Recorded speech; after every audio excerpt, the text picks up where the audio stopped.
আসসালামু আলাইকুম। এটিএন বাংলা সংবাদে সবাইকে স্বাগত জানাচ্ছি তনুজা দাস। শুরুতেই জানিয়ে দেব বিআরবি কেবলস সংবাদ শিরোনাম। অক্টোবরে শেখ হাসিনার বিরুদ্ধে ২৪ গণহত্যার রায়, অরাজক পরিস্থিতি ঠেকাতে অপারেশন ডেভিল হান্ট, গৃহযুদ্ধ লাগার শঙ্কা উড়িয়ে দিলেন আইন উপদেষ্টা।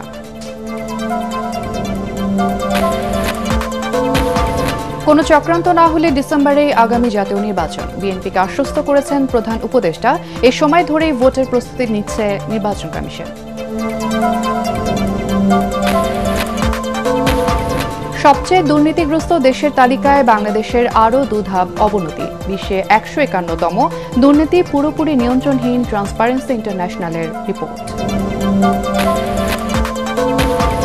চাকুরিতে পুনর্বহাল ও কারাবন্দীদের মুক্তির দাবিতে সরকারকে আলটিমেটাম দিল বিডিআর সদস্য ও স্বজনরা। প্রাইমারি স্কুলে নিয়োগ বঞ্চিত প্রার্থীদের বিক্ষোভ। এবং দেশের আইন শৃঙ্খলা পরিস্থিতি নিয়ে উদ্বিগ্ন শিল্প উদ্যোক্তারা। সড়ক মহাসড়কে অবরোধ ও দাবি আদায়ের আন্দোলনে ভেঙে পড়ছে পণ্য সরবরাহ ব্যবস্থা। শুনছিলেন বিআরবি কেবলস সংবাদ শিরোনাম, এবারে বিস্তারিত। সাবেক প্রধানমন্ত্রী শেখ হাসিনার বিরুদ্ধে জুলাই গণহত্যার রায় ঘোষণা হবে আগামী অক্টোবরে। সেই লক্ষ্যে আন্তর্জাতিক অপরাধ ট্রাইব্যুনাল কাজ করছে বলে জানালেন আইন উপদেষ্টা। তিনি বলেন, কোনো চাপে নয়, নিরপেক্ষভাবে বিচার কাজ চলবে। ভারতে বসে শেখ হাসিনার উস্কানিমূলক বক্তব্যে অরাজক পরিস্থিতি ঠেকাতেই অপারেশন ডেভিল হান্ট চলছে বলে জানান উপদেষ্টা। এতে দেশে গৃহযুদ্ধ লাগার শঙ্কাও উড়িয়ে দেন তিনি। আরও জানাচ্ছেন মাহবুব কবির চপল। শেখ হাসিনার গড়া আদালতেই শেখ হাসিনার বিচার শুরু হতে যাচ্ছে। অক্টোবরের মধ্যেই চূড়ান্ত দণ্ড হতে পারে তার। আইন উপদেষ্টা জানান, আন্তর্জাতিক অপরাধ ট্রাইব্যুনালে এখন পর্যন্ত ৩০০-র বেশি অভিযোগ জমা পড়েছে। এর মধ্যে গণহত্যা সংক্রান্ত ১৬টি মামলা হয়েছে, যার বিচার শুরু হবে এপ্রিল মাস থেকে। এসব মামলায় আসামি শেখ হাসিনা, আওয়ামী লীগের শীর্ষ নেতারা ও পুলিশের ঊর্ধ্বতন কয়েকজন কর্মকর্তা। অক্টোবরেই রায় হতে পারে বলে জানান আইন উপদেষ্টা। আনুষ্ঠানিকভাবে বিচার কাজ শুরু হওয়ার সময় প্রথমে ৩ সপ্তাহ সময় ডিফেন্স লয়ারদের দিতে হয় ওনাদের প্রিপেয়ার্ড হওয়ার জন্য। এরপর আনুষ্ঠানিকভাবে সাক্ষ্য গ্রহণ প্রক্রিয়া, সাক্ষ্য গ্রহণ প্রক্রিয়া শুরু হবে ঈদের পরপর এপ্রিল মাস থেকে। আমরা আশা করছি এই বছর অক্টোবরের মধ্যে আমরা ৩ থেকে 4টি মামলা রায় পেয়ে যাব। এই সমস্ত মামলায় সাবেক প্রধানমন্ত্রী শেখ হাসিনা সহ আওয়ামী লীগের শীর্ষস্থানীয় নেতৃবৃন্দ এবং শীর্ষস্থানীয় কিছু পুলিশ এবং প্রশাসনিক কর্মকর্তা এই সমস্ত মামলায় আসামি হিসাবে রয়েছেন। তিনি আরও জানান, স্বচ্ছ প্রক্রিয়ায় চলবে বিচার কাজ। তবে ভারত শেখ হাসিনাকে ফেরত দেবে কিনা তা নিয়ে সন্দেহ পোষণ করেন তিনি। ওনারা হয়তো বলতে চেয়েছেন 1 মাসের মধ্যে কেন বিচার হলো না, সেটা হচ্ছে দ্রুত বিচার। আমরা প্রতিটি পদ্ধতি পুঙ্খানুপুঙ্খভাবে পরীক্ষা করে করছি। পলাতকের বিচারের বিধান রয়েছে, এটা তো সাধারণ খুনের ক্ষেত্রেও রয়েছে। আপনারা জানেন, কেউ পালিয়ে থাকলে কি তার বিচার হয় না? এখন আমরা তো আনার সর্বাত্মক চেষ্টা করছি। এখন ভারতের যে মনোভঙ্গি, এটা দেখে মনে হচ্ছে তারা এটা নানান অজুহাতে তারা এটাকে নাকচ করার চেষ্টা করবে। আসিফ নজরুল বলেন, ভারত থেকে শেখ হাসিনার উস্কানিমূলক বক্তব্যের কারণেই সারা দেশে অস্থিরতার সৃষ্টি হয়েছে, যা নিয়ন্ত্রণে চলছে অপারেশন ডেভিল হান্ট। গৃহযুদ্ধের যে আশঙ্কা ছড়ানো হচ্ছে তা উড়িয়ে দেন তিনি। উনি প্রধানমন্ত্রী থাকার সময় যেই কনফিডেন্স নিয়ে, যেই উদ্ধতভাবে বাংলাদেশের মানুষের সাথে কথা বলতেন, এক্স্যাক্টলি ওই টোনে তিনি কথা বলেছেন। এবং কথা বলার সাথে সাথে পুরা এই গণ অভ্যুত্থান, আমাদের যে যন্ত্রণার স্মৃতি, সেটাকে নিয়ে পরিহাস করেছেন। উনি বলেছেন যে এরকম এআই দিয়ে বানানো হয়েছে আবু সাইদের হত্যার দৃশ্য, বলেন এগুলো সহ্য করা যায়?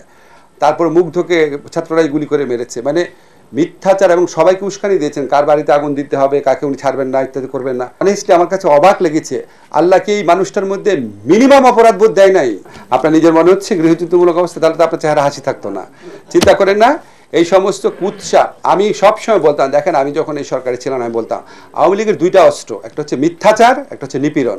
তিনি জানান, এ মাসের মধ্যে সাইবার সিকিউরিটি অ্যাক্টে ৩৯৩টি মামলা প্রত্যাহার করা হবে। আর আওয়ামী লীগের আমলের ১৬,৫০০ গায়েবী মামলা প্রত্যাহার করা হচ্ছে যাচাই বাছাই করে। সাইবার সিকিউরিটি আদালতে থাকবে না। মাহবুব কবির চপল, এটিএন বাংলা, ঢাকা। প্রত্যেক অপরাধীকে আইনের আওতায় এনে অপারেশন ডেভিল হান্ট সফল করার ঘোষণা দিয়েছেন স্বরাষ্ট্র উপদেষ্টা জাহাঙ্গীর আলম চৌধুরী। রাজারবাগ পুলিশ লাইন্সে এক কর্মশালায় তিনি বলেন, আইন শৃঙ্খলা পরিস্থিতির উন্নতি করে জনমনে স্বস্তি দিতেই এই অভিযান। আইন উপদেষ্টা ডক্টর আসিফ নজরুল বলেছেন, দেশকে অস্থিতিশীল করার নেপথ্যে পতিত ফ্যাসিস্টরা লাখ লাখ টাকা খরচ করছেন। আরও জানাচ্ছেন মাজহারুল হক মুহাজির। দেশের পরিবর্তিত পরিস্থিতিতে মানবাধিকার ও পরিবেশের ওপর গুরুত্বসহ আইন প্রয়োগ এমন শিরোনামে স্বরাষ্ট্র মন্ত্রণালয়ের উদ্যোগে এই কর্মশালা। উদ্বোধনী অনুষ্ঠানে এক মঞ্চে অন্তর্বর্তী সরকারের 3 উপদেষ্টা। কর্মশালায় 6টি গ্রুপে অংশ নেন ঢাকা ও গাজীপুর মেট্রোপলিটন পুলিশ ও বিচার বিভাগের কর্মকর্তারা। অন্যতম প্রধান লক্ষ্য হলো প্রধান অতিথি স্বরাষ্ট্র মন্ত্রণালয়ের উপদেষ্টা অবসরপ্রাপ্ত লেফটেন্যান্ট জেনারেল মোহাম্মদ জাহাঙ্গীর আলম চৌধুরী আবারও অপারেশন ডেভিল হান্টের প্রয়োজনীয়তা তুলে ধরেন। আমরা কোনো অপরাধীকে রাস্তায়, বাজারে, মাঠে, ময়দানে, রাজপথে দেখতে চাই না। প্রত্যেক অপরাধীকে আইনের আওতায় আনতে হবে, তাদের বিচার নিশ্চিত করতে হবে। আমি আইন শৃঙ্খলা বাহিনীকে আরও তৎপর হতে বলবো। অপারেশন ডেভিল হান্টকে আমি বলবো, no devil should be escape from law enforcing agencies. আইন শৃঙ্খলা বাহিনী, বিচার বিভাগ ঠিকমতো দায়িত্ব পালন করলে মবের সংস্কৃতি কমে আসবে বলে জানান আইন উপদেষ্টা আসিফ নজরুল। পতিত স্বৈরাচার নানাভাবে দেশে বিশৃঙ্খলা সৃষ্টির চেষ্টা করছে বলেও অভিযোগ করেন তিনি। পতিত ফ্যাসিস্ট যে স্বৈরাচার আছে, তাদের যে বিভিন্ন বাহিনী বাংলাদেশের বিভিন্ন জায়গায় লুকিয়ে রয়েছে, তাদের যে লক্ষ কোটি টাকা দেশকে অস্থিতিশীল করার জন্য দেশে এবং বিদেশে নিয়োজিত রয়েছে, তাদের যে রক্তপিপাসু নেত্রী, তার কণ্ঠ যে এখনো সারাক্ষণ আমাদেরকে তাড়িয়ে বেড়াচ্ছে এবং আমাদের বিভিন্ন হোস্টাইল আন্তর্জাতিক মহল রয়েছে, এরকম একটা পরিস্থিতিতে আমরা কাজ করছি। ভিন্নমত দমনে কারাগারগুলোকে ব্যবহার করা যাবে না জানিয়ে আরেক উপদেষ্টা আদিলুর রহমান জানান, মানবাধিকার রক্ষায় বিষয়টি মাথায় রেখে পুলিশকে কাজ করতে হবে। এমন কর্মশালার মধ্য দিয়ে দেশে সুসংগঠিত পুলিশি ব্যবস্থা গড়ে উঠবে বলে প্রত্যাশা উপদেষ্টাদের। যারা এই প্রক্রিয়াতে মানবাধিকার রক্ষা করে কিভাবে কাজ করা যায় তার সঙ্গে যুক্ত হয়েছেন, তারা বাংলাদেশকে একটা অগ্রবর্তী জায়গায় নিয়ে যাবেন, যেখানে মানবাধিকার রক্ষা করেও পুলিশিং সম্ভব। মাজহারুল হক মুহাজির, এটিএন বাংলা, ঢাকা। কোনো চক্রান্ত না হলে আগামী ডিসেম্বরে জাতীয় নির্বাচন হবে। প্রধান উপদেষ্টাও বিএনপিকে এমন আশ্বাস দিয়েছেন বলে জানিয়েছেন দলের স্থায়ী কমিটির সদস্য মির্জা আব্বাস। রাজধানীতে দলের এক কর্মশালায় তিনি অভিযোগ করেন, অশুভ শক্তি জাতীয় নির্বাচনকে বাধাগ্রস্ত করতেই স্থানীয় সরকার নির্বাচনের দাবি তুলছে। অপারেশন ডেভিল হান্টের প্রতি সমর্থন জানিয়ে মির্জা আব্বাস বলেন, প্রশাসন সহ সব প্রতিষ্ঠানে পতিত স্বৈরাচারের অনুসারীরা বহাল তবিয়তে বসে আছে, তাদের বিরুদ্ধে ব্যবস্থা নিতে হবে। আরও জানাচ্ছেন মইনুল আহসান। দ্রুত জাতীয় নির্বাচনের রোডম্যাপ ঘোষণা সহ বেশ কিছু দাবি নিয়ে প্রধান উপদেষ্টার সাথে সোমবার বৈঠক করেন মির্জা ফখরুল ইসলাম আলমগীরের নেতৃত্বে বিএনপি প্রতিনিধি দল। বৈঠকে ত্রয়োদশ জাতীয় সংসদ নির্বাচন ডিসেম্বরেই হতে যাচ্ছে এমন আশ্বাসের কথা উঠে আসে বিএনপির নীতি নির্ধারকদের কণ্ঠে। বিএনপি ঘোষিত রাষ্ট্র সংস্কারের 31 দফা নিয়ে রাজধানীর 20 শ্রেষ্ঠ শহীদ মুস্তফা কামাল স্টেডিয়ামে কর্মশালায় বিএনপির স্থায়ী কমিটির সদস্য মির্জা আব্বাসও ডিসেম্বরের মধ্যে জাতীয় নির্বাচনের দাবি জানান।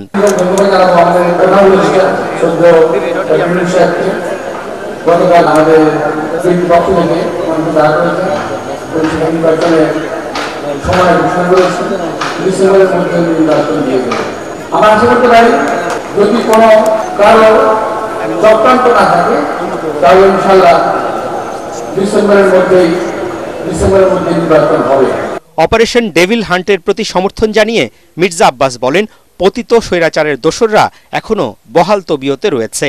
শয়তান শিকার করার জন্য বয় জঙ্গলে ঘোরা দরকার কি ভাই? শয়তান তো আপনার আশেপাশেই আছে, এই সরকারের সঙ্গে আছে, সামনে আছে, পিছনে আছে, সচিবালয়ে আছে, ওদের আগে ধরেন।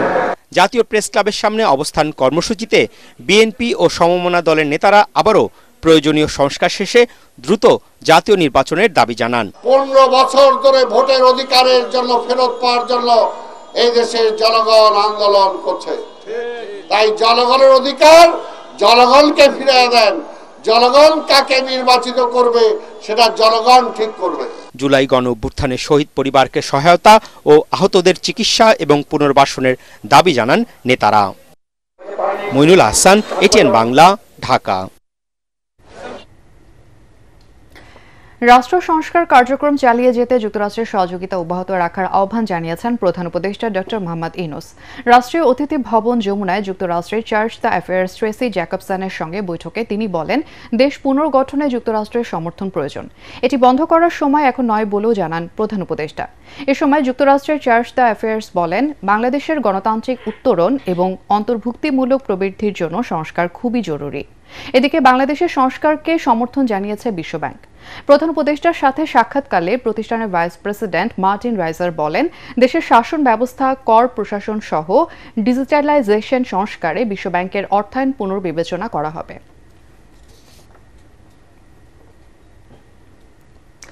আগামী জাতীয় সংসদ নির্বাচনকেই প্রধান লক্ষ্য নিয়ে কাজ করছে নির্বাচন কমিশন। স্থানীয় সরকার নির্বাচন নিয়ে এখনই ভাবা হচ্ছে না। নির্বাচন কমিশনের এমন মনোভাব জানিয়ে কমিশনার আবুল ফজল মোহাম্মদ সানাউল্লাহ বলেছেন, ডিসেম্বরে সংসদ নির্বাচনের বিষয়টি মাথায় রেখে প্রস্তুতি চলছে।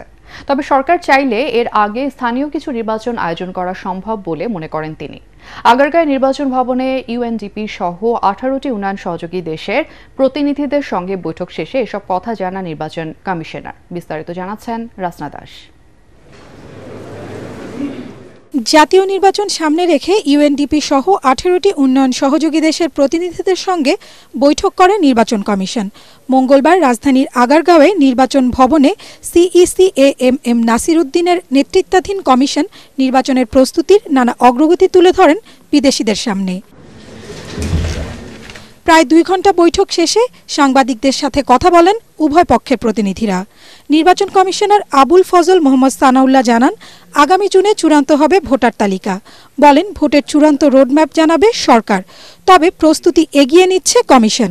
স্থানীয় সরকার নির্বাচন পুরোপুরিভাবে এভাবে করতে হয় তাহলে জাতীয় নির্বাচনের টাইমটা পিছিয়ে যাবে, অথচ জাতীয় নির্বাচন আমাদের একটা প্রায়োরিটি এরিয়া। ইলেকশন কমিশন জাতীয় নির্বাচন নিয়েই চিন্তিত এই মুহূর্তে এবং জাতীয় নির্বাচন নিয়ে প্রস্তুতি নিচ্ছে।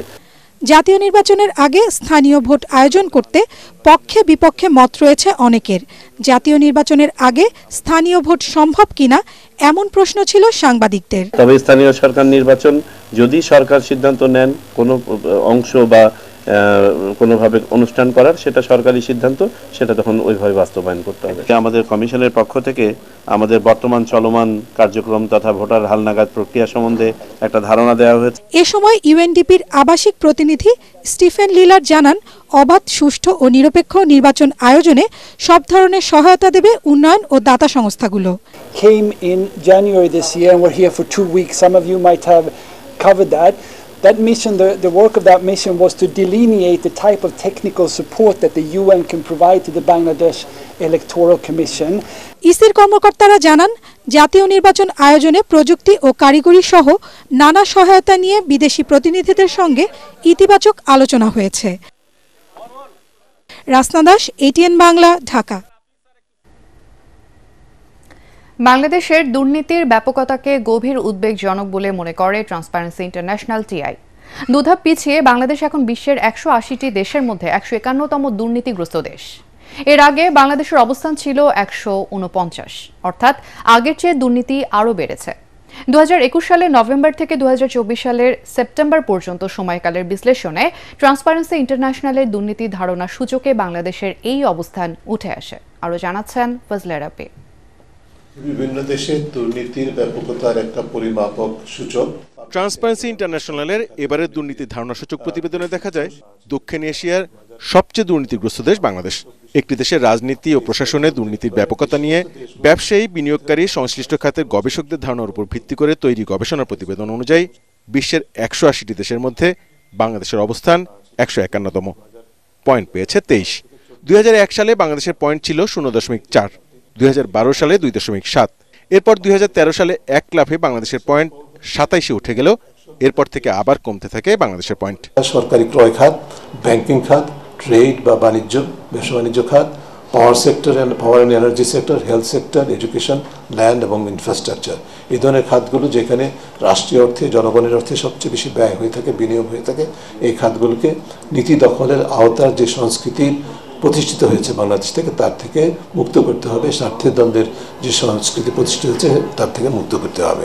90 পয়েন্ট পেয়ে সবচেয়ে কম দুর্নীতিগ্রস্ত দেশের শীর্ষে রয়েছে ডেনমার্ক।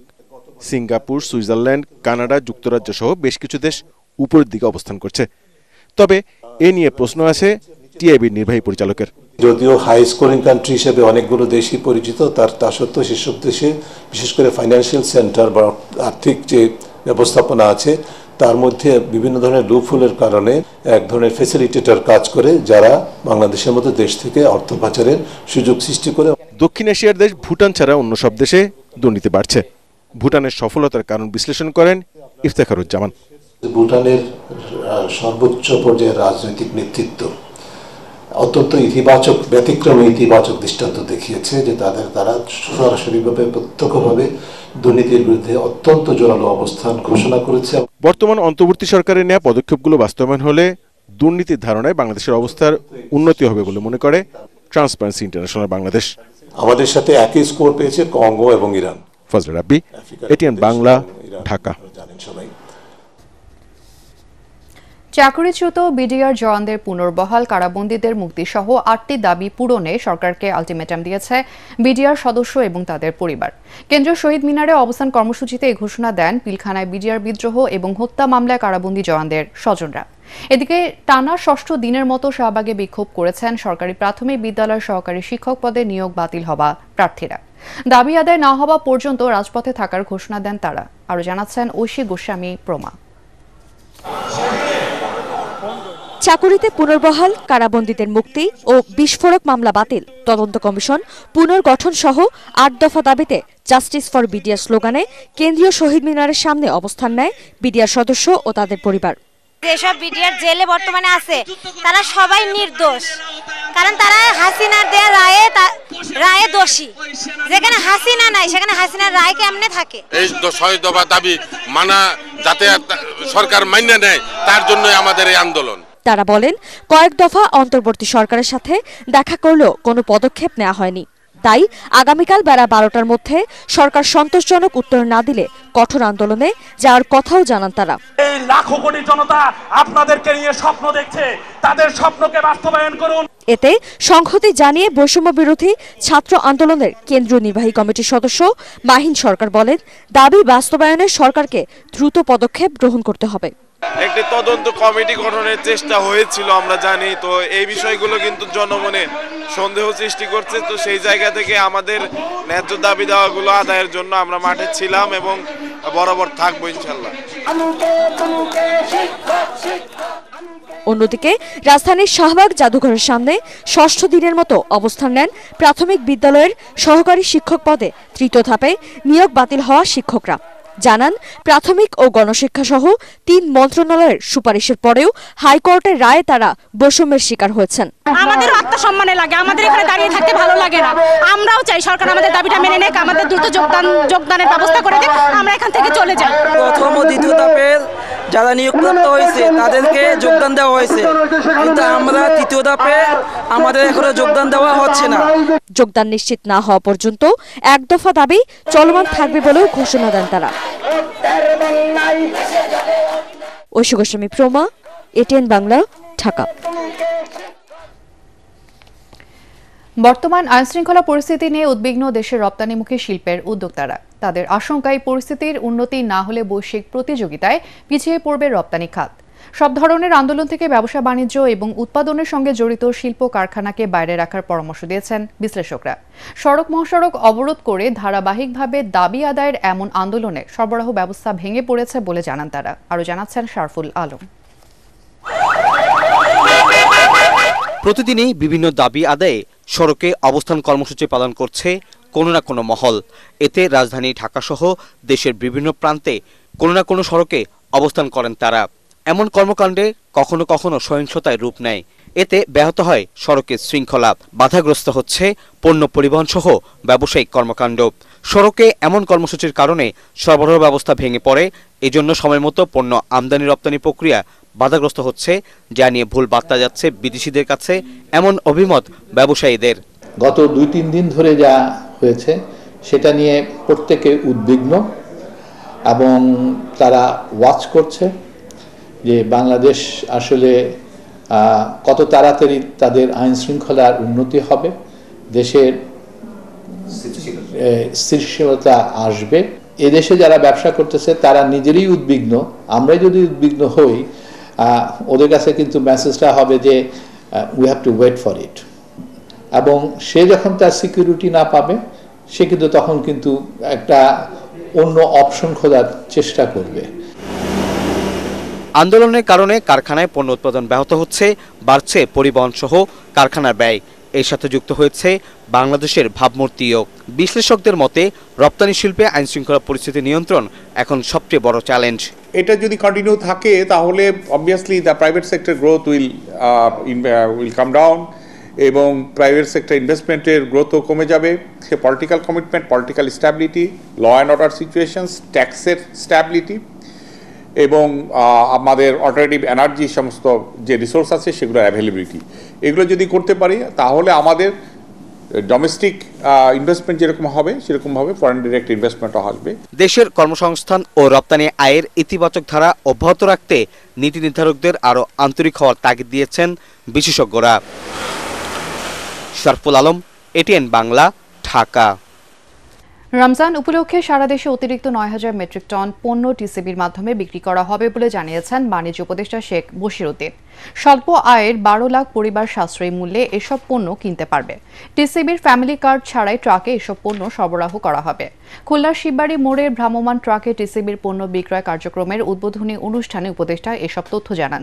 প্রতিটি পরিবার সর্বোচ্চ ২ লিটার সয়াবিন তেল, ২ কেজি করে মসুর ডাল এবং ছোলা, ১ কেজি চিনি এবং ৫০০ গ্রাম খেজুর কিনতে পারবেন। প্রতি লিটার সয়াবিনের দাম রাখা হবে ১০০ টাকা। প্রতি কেজি চিনি ৭০ টাকা, মসুর ডাল ও ছোলা ৬০ টাকা এবং খেজুর ১৫৬ টাকা দামে বিক্রি করবে টিসিবি। ১২ লক্ষ অতিরিক্ত পরিবারকে রমজানের শেষ দিন পর্যন্ত এই ট্রাকসেল কার্যক্রম চালু থাকবে এবং আমরা আশা করি এর বিনিময়ে বাজারে যে পণ্য মূল্যের যে স্থিতিশীলতা আমরা দেখতে পাচ্ছি, স্থিতিশীলতা থেকে নিম্নগামী, এর ফলে আমরা আশা করি যে বাজারে পণ্য মূল্য আরো সহনশীল হবে। তামাকের ব্যবহার বন্ধে সরকারকে দায়িত্ব নিতে হবে বলে জানিয়েছেন বিশেষজ্ঞরা। তাদের মতে তামাক বিরোধী প্রচারণায় সরকারি পৃষ্ঠপোষকতা জরুরি। জনস্বার্থ রক্ষায় তামাক নিয়ন্ত্রণ নিয়ে বিশ্ব সাহিত্য কেন্দ্রে আলোচনা সভায় এসব কথা বলেন তারা। এতে জানানো হয় বাংলাদেশ বিশ্বের ৫ম বৃহত্তম তামাক ব্যবহারকারী দেশ। প্রতিদিন ২২ ভাগ মানুষ জনসমাগম স্থলে ধূমপানের পরোক্ষ ক্ষতির শিকার হচ্ছে। নতুন প্রজন্মের মধ্যে ৪ ভাগ তামাকে আসক্ত হচ্ছে জানিয়ে জনসচেতনতায় সামাজিক আন্দোলন গড়ে তোলার তাগিদ দেন বক্তারা।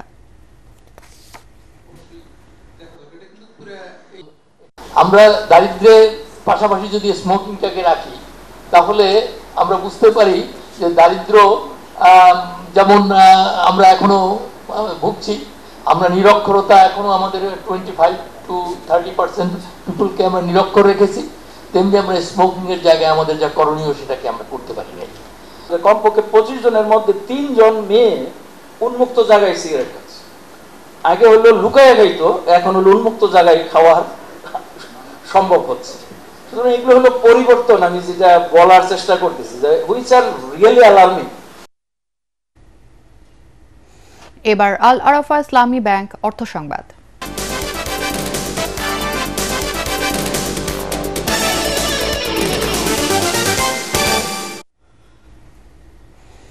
বসুন্ধরা আদ্দিন মেডিকেল কলেজ ক্যাম্পাসে হয়ে গেল পিঠা ও ফাল্গুন উৎসব। সকালে দক্ষিণ কেরানীগঞ্জে কলেজ প্রাঙ্গণে আয়োজিত উৎসবে বাহারি রকমের পিঠার পসরা নিয়ে স্টল সাজান কলেজের শিক্ষার্থীরা। আরও জানাচ্ছেন আশিকুর রহমান। বসুন্ধরা আদ্দিন মেডিকেল কলেজের অধ্যক্ষ অধ্যাপক ডাক্তার মোহাম্মদ গোলাম রহমানের সভাপতিত্বে অনুষ্ঠানে প্রধান অতিথি ছিলেন আদ্দিন মেডিকেল কলেজগুলোর গভর্নিং বডির চেয়ারম্যান অধ্যাপক ডাক্তার মোহাম্মদ আব্দুস সবুর। বিশেষ অতিথি ছিলেন বসুন্ধরা আদ্দিন মেডিকেল কলেজ হাসপাতালের পরিচালক ডাক্তার মোহাম্মদ রুহুল আমিন। আশা ব্যক্ত রেখে অনুষ্ঠানে বাহারি পিঠার পসরা সাজিয়ে বিভিন্ন স্টল সাজান কলেজের শিক্ষার্থীরা।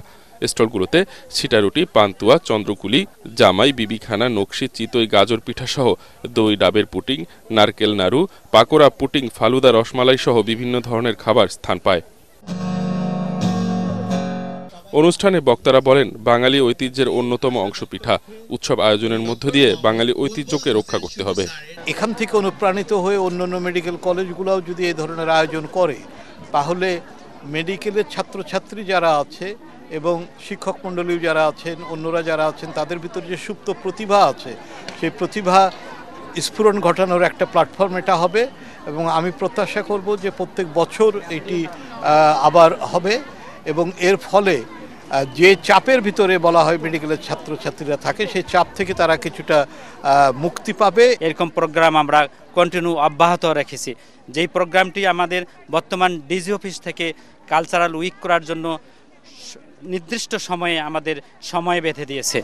আমি আশা করি ভবিষ্যতে আমরা উত্তরোত্তর এই অনুষ্ঠানগুলো আরও সুন্দরভাবে করতে পারবো এবং মেধা বিকাশে তোমাদেরকে সাহায্য করতে পারবো, এই আশা ব্যক্ত রাখছি।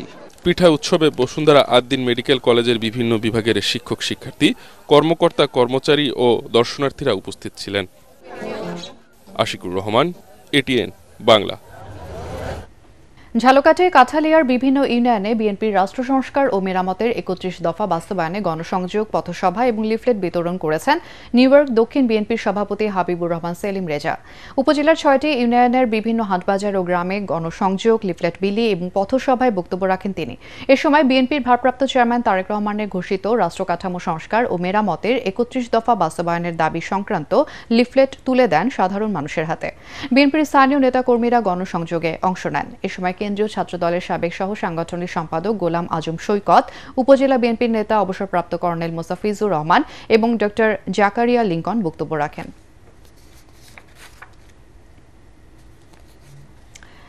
বরিশালের গৌরনদীতে শিশু সাফওয়ান হত্যার বিচার চেয়ে মানববন্ধন করেছেন স্বজন এবং এলাকাবাসী। সকালে জাতীয় প্রেস ক্লাবে এই মানববন্ধন অনুষ্ঠিত হয়। পুলিশ এখনও শিশু সাফওয়ান হত্যার রহস্য উদ্ঘাটন করতে না পারায় ক্ষোভ জানান তারা। একই সাথে মামলার সব আসামিকে গ্রেফতার এবং দ্রুত বিচারের দাবি জানান স্বজনরা। গত ১৫ জানুয়ারি খেলতে গিয়ে নিখোঁজ হয় শিশু সাফওয়ান। পরদিন সকালে বাড়ির পাশ থেকে তার মরদেহ উদ্ধার করে পুলিশ। এই ঘটনায় একটি হত্যা মামলা দায়ের করা হয়েছে। গ্রেফতার করা হয়েছে ৪ আসামিকে। এবার পাটেক্স খেলার খবর।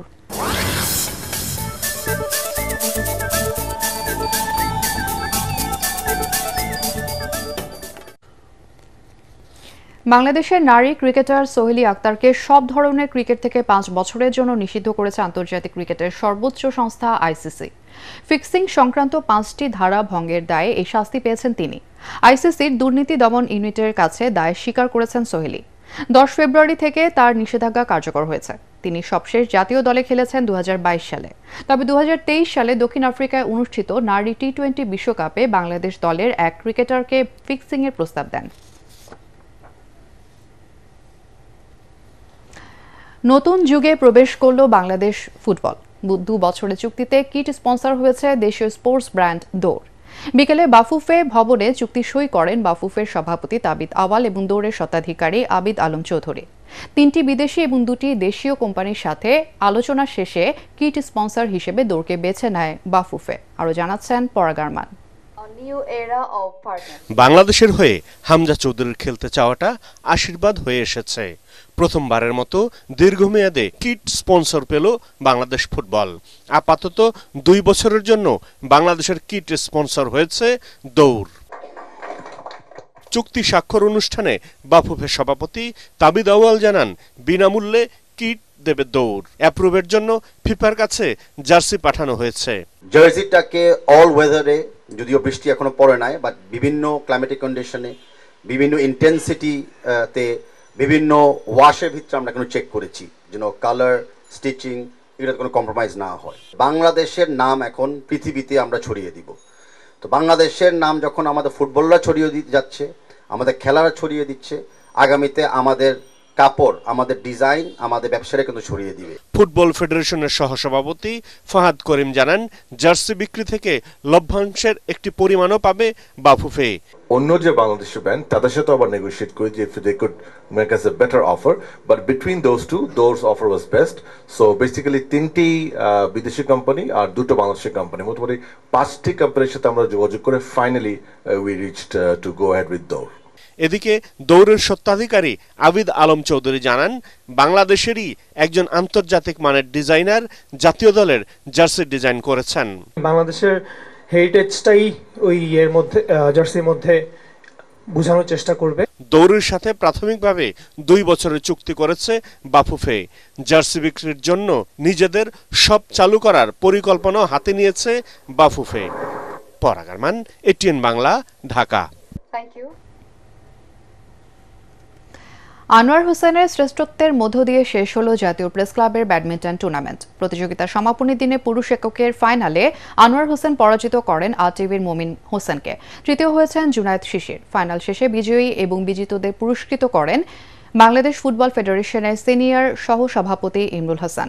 জাতীয় প্রেস ক্লাবের সভাপতি কবি হাসান হাফিজের সভাপতিত্বে সমাপনী অনুষ্ঠানে উপস্থিত ছিলেন বিএফইউজের মহাসচিব কাদের গনি চৌধুরী, ডিআরইউ এর সভাপতি আবু সালে আকন এবং ক্রীড়া উপকমিটির আহ্বায়ক শাহনাজ বেগম পলি সহ অন্যান্য সদস্যরা।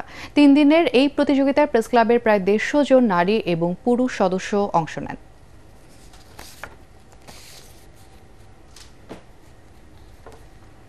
শেষ করার আগে বিআরবি কেবলস সংবাদ শিরোনাম আরও একবার। অক্টোবরে শেখ হাসিনার বিরুদ্ধে 24 গণহত্যার রায়, অরাজক পরিস্থিতি ঠেকাতে অপারেশন ডেভিল হান্ট, গৃহযুদ্ধ লাগার শঙ্কা উড়িয়ে দিলেন আইন উপদেষ্টা। কোনো চক্রান্ত না হলে ডিসেম্বরেই আগামী জাতীয় নির্বাচন, বিএনপিকে আশ্বস্ত করেছেন প্রধান উপদেষ্টা। এই সময় ধরেই ভোটের প্রস্তুতি নিচ্ছে নির্বাচন কমিশন।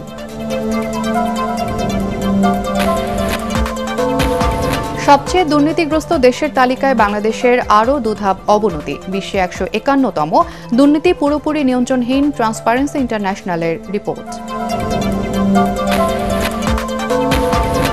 চাকুরিতে পুনর্বহাল এবং কারাবন্দীদের মুক্তির দাবিতে সরকারকে আলটিমেটাম দিল বিডিআর সদস্য এবং স্বজনরা। প্রাইমারি স্কুলে নিয়োগ বঞ্চিত প্রার্থীদের বিক্ষোভ। এবং দেশের আইন শৃঙ্খলা পরিস্থিতি নিয়ে উদ্বিগ্ন শিল্প উদ্যোক্তারা।